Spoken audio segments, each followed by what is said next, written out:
नमस्कार साथियों, Saraswati career point में आप सभी का स्वागत है।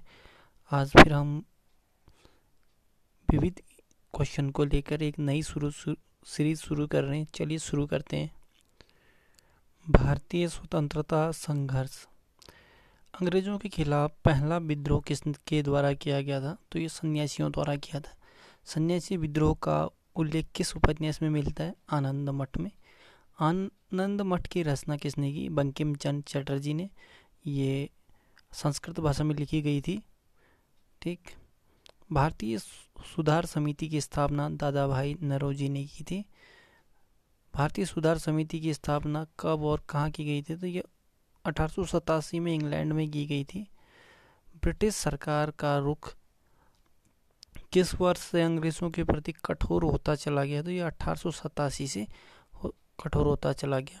किसने कहा था कि कांग्रेस केवल सूक्ष्मदर्शी अल्पसंख्यक का प्रतिनिधित्व करती है? तो ये डफरिन ने कहा था। और ये डफरिन के काल में ही भारतीय राष्ट्रीय कांग्रेस की स्थापना हुई थी 1885 में। ठीक। कांग्रेस अपने पतन की ओर लड़खड़ाती हुई जा रही है, यह कथन करजन ने कहा था। कांग्रेस क्षय रोग से मरने वाली है, ये अरविंद घोष ने कहा था। कांग्रेस के लोक पदों के भूखे राजनीतिज्ञ हैं, यह बंकिम चंद्र चटर्जी ने कहा था। धन निष्कासन का सिद्धांत और यह धन विकास का सिद्धांत है, ये दोनों के दोनों दादा भाई नौरोजी ने दिया गया था। ब्रिटिश हाउस ऑफ कॉमन्स का चुनाव लड़ने वाले प्रथम भारतीय थे ये दादा भाई नौरोजी। बंगाल के विभाजन की घोषणा कब की गई? 20 जुलाई 1905 में लॉर्ड कर्जन के समय। बंगाल विभाजन के विरोध में किस आंदोलन की घोषणा की गई? तो ये स्वदेशी आंदोलन की घोषणा की गई थी।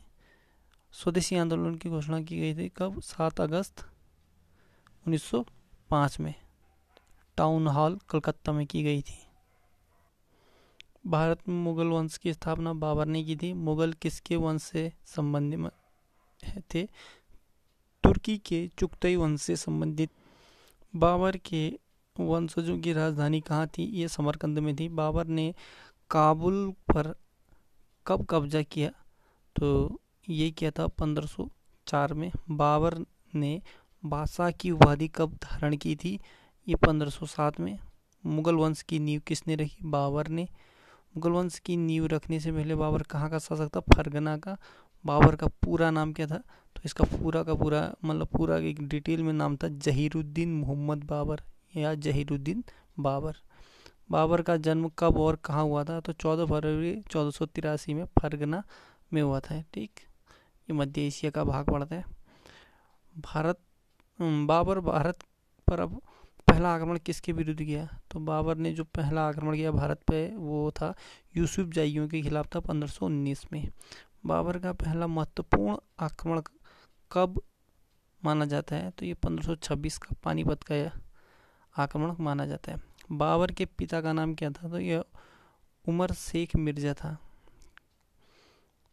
कुतलुक निगार खानम ये बाबर की माता का नाम था। पानीपत की पहली लड़ाई किसके बीच हुई? इब्राहिम लोदी और बाबर के बीच।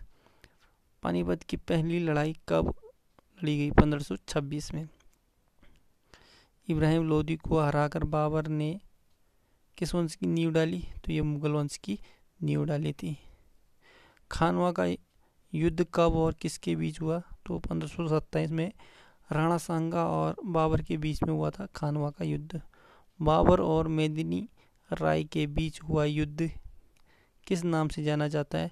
इस चंदेरी का युद्ध के नाम से 1528 में। घाघरा के युद्ध में बाबर ने किसे पराजित किया था? तो ये मोहम्मद लोदी को। घाघरा के युद्ध में इब्राहिम लोदी का बड़ा भाई था। बाबर ने किस भाषा में अपनी आत्मकथा लिखी थी? तो ये भाषा थी उसकी तुर्की भाषा। बाबर की आत्मकथा किस नाम से जानी जाती है? तो ये तुझके बाबरी या बाबरनामा के नाम से इसने स्वयं लिखी थी। तुर्की भाषा में। किस युद्ध में बाबर ने तोप खाने का इस्तेमाल किया? तो ये पानीपत का प्रथम युद्ध में किया था। बाबर ने युद्ध की कौन सी नई नीति अपनाई? तो ये तुलुगमा नीति अपनाई थी, युद्ध की नई नीति। उस्ताद अली और मुस्तफा बाबर के क्या थे? तो ये तोपची थे, उसके तोपखानों के तोपची थे। बाबर की मृत्यु कहाँ हुई थी? तो बाबर की मृत्यु आगरा में हुई थी। बाबर के अलावा कौन से मुगल शासक के मकबरे भारत से बाहर बने हैं? तो एक तो जहांगीर का है, ये लाहौर में है, शाहदरा लाहौर में, रावी नदी के तट पर। और दूसरा बहादुर शाह जफर का है, इनका रंगून में है, जो वर्तमान म्यांमार। उदारता के कारण बाबर को किस नाम से जाना जाता है? तो कलंदर नाम से जाना जाता है। भारत में धान का सबसे बड़ा उत्पादक पश्चिम बंगाल, गेहूं का सबसे बड़ा उत्पादक उत्तर प्रदेश, गन्ने का सबसे बड़ा उत्पादक उत्तर प्रदेश, मूंगफली का सबसे बड़ा उत्पादक गुजरात, चाय का सबसे बड़ा उत्पादक असम, कॉफ़ी का सबसे बड़ा उत्पादक कर्नाटक, जूट का सबसे बड़ा उत्पादक पश्चिम बंगाल, तंबाकू का सबसे बड़ा उत्पादक आंध्र प्रदेश, केले का सबसे बड़ा उत्पादक तमिलनाडु, केसर का सबसे बड़ा उत्पादक जम्मू और कश्मीर, प्याज का सबसे बड़ा उत्पादक महाराष्ट्र, काली मिर्च का सबसे बड़ा उत्पादक केरल, कपास का सबसे बड़ा उत्पादक गुजरात, बांस का सबसे बड़ा उत्पादक असम। भारत में पहला समाचार पत्र किसने शुरू किया था? ये जेम्स ए हिक्की ने शुरू किया था, बंगाल गजट नाम से, ये बंगाल से प्रकाशित होता था। पोस्ट ऑफिस नामक कृति या ग्रंथ या किताब किसने लिखा था? ये रविंद्रनाथ टैगोर ने लिखा हुआ था। भारतीय राजनीति में 1947 ईस्वी के बाद किस महिला ने सर्वाधिक योगदान दिया? तो ये अरुणा आसफ अली, इनका नाम है अरुणा आसफ अली। तत्कालीन उड़ीसा किस वर्ष बिहार से पृथक हुआ? तो 1936 में अलग हुआ था। सेडलर आयोग का संबंध किससे? तो ये शिक्षा से था। नागरिकों को की सेवा के लिए प्रतियोगिता परीक्षा प्रणाली कब शुरू की गई? ये 1853 में की गई थी। भारत में सर्वप्रथम किसके अंतर्गत सर्वोच्च न्यायालय की स्थापना हुई? तो ये रेगुलेटिंग एक्ट 1773 ईस्वी के अंतर्गत हुई थी। भारत में सर्वप्रथम किस स्थान पर सर्वोच्च न्यायालय की स्थापना हुई? तो ये कलकत्ता में हुई थी। बनारस हिंदू विश्वविद्यालय के संस्थापक कौन थे? तो ये मदन मोहन मालवीय थे। भारत में मुसलमानों की उच्च शिक्षा के लिए किसका योगदान सर्वाधिक है? तो ये सर सैयद अहमद खां, इन्होंने अलीगढ़ मुस्लिम विश्वविद्यालय आदि की स्थापना की थी। गोल्डन थ्रेशहोल्ड नामक की कविता संग्रह किसने लिखे थे? ये सरोजिनी नायडू ने। ये उत्तर प्रदेश की प्रथम महिला राज्यपाल भी थी।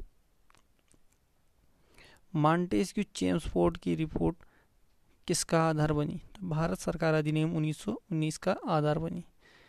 कांग्रेस नेताओं में कौन सा नेता कैबिनेट मिशन योजना के पक्ष में पूर्ण तरह रूप से था? तो ये पूर्ण रूप से सरदार वल्लभ भाई पटेल जी थे। भारत में ब्रिटेन के सभी नियमों में सबसे कम समय कौन सा नियम चला? तो ये भारत शासन इंडियन काउंसिल एक्ट 1919, ये सबसे कम समय में चला था। सोम प्रकाश नामक समाचार पत्र किसने प्रारंभ किया? तो ये ईश्वर चंद्र विद्यासागर सोम प्रकाश के संपादक थे। आर्य महिला सभा किसने शुरू की थी? तो ये पंडित रमाबाई ने। वीमेंस इंडिया एसोसिएशन की स्थापना कब और किसने की? था 1917 में सदाशिव अय्यर ने की थी वीमेंस इंडिया एसोसिएशन की। सर्वप्रथम प्रेस सेंसरशिप लागू किसने किया? लॉर्ड वेलेजरली ने।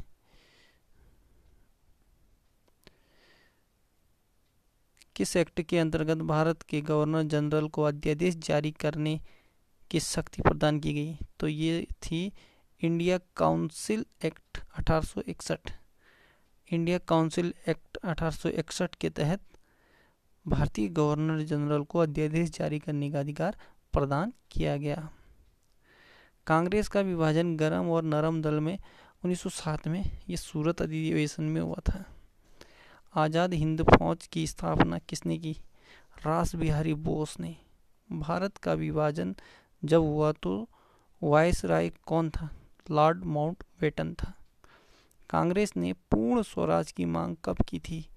31 दिसंबर 1929 को पूर्ण स्वराज की मांग की थी। इस दिन लाहौर में रावी नदी के तट पर तिरंगा फहराया था गांधी जवाहरलाल नेहरू जी के नेतृत्व में। क्रिप्स मिशन भारत कब है? 1942 में। सर्वप्रथम मुसलमानों के लिए पृथक राज्य का सुझाव किसने दिया? तो शायर इकबाल ने। मोपला विद्रोह कब हुआ? तो ये 1921 में हुआ था। भारत और अफगानिस्तान के मध्य के सीमा रेखा का निर्धारण किसके काल में? लॉर्ड लेस्डाउन के काल में हुआ था। इसे डुरंड रेखा कहते हैं। 1884 में खींचा गया था। अभी ये रेखा पाकिस्तान और अफगानिस्तान के बीच कहलाती है, डुरंड रेखा। उस समय भारत और पाकिस्तान अफगानिस्तान के बीच खींचा गया था।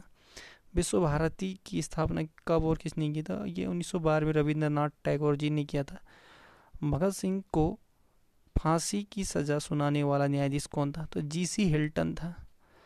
भवानी मंदिर पुस्तक किसने लिखी थी? ये वारिंद्र कुमार घोष ने लिखा था। नया पोस्ट ऑफिस एक्ट कब पारित हुआ? ये 1854 में पारित हुआ था, लॉर्ड डलहौजी के समय। 1857 के संग्राम में भारत का बादशाह किसे घोषित किया गया था? तो ये बहादुर शाह जफर को। दिल्ली में केंद्रीय सचिवालय के उत्तरी और दक्षिणी खंडों का वास्तुविद कौन था? तो ये लॉर्ड लुटियंस था। भूदान आंदोलन के संचालक ये विनोबा भावे थे। भारत का राष्ट्रीय पंचांग किस संवत पर आधारित है? तो ये शक संवत पर आधारित है। भारत के राष्ट्रीय ध्वज का डिजाइन किसने तैयार किया?